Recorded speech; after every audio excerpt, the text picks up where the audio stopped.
Ochiq oydin gunoh qiladigan odamni fosiq deyiladi. Jamiyatda hammani ko'z oldida tortinmay gunoh qilsa buni fosiq deydi. Bir musulmonni joniga qasd qilish katta gunohligini bilib turib, uni qonini halol sanash kufrdir. Alloh bundan saqlasin.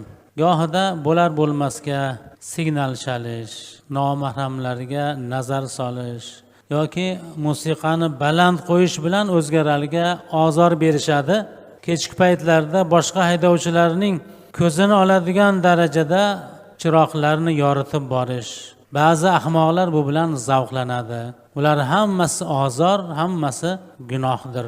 Demak, transport vositalarini boshqarish odoblari va unda mo'tadil bo'lmoqlik zarur. Aksariyat yo'l hodisalari mast qiluvchi narsalarni iste'mol qilib, natijada shu ishlar ro'y beradi.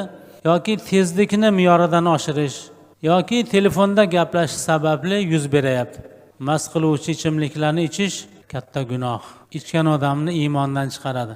Uni ustiga mast holda avtoulovni boshqarishga o'tirish undan da og'irroq jinoyatdir.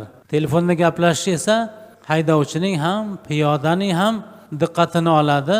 Falokat uchun odam bir necha soniyaga chalg'isa yetarli.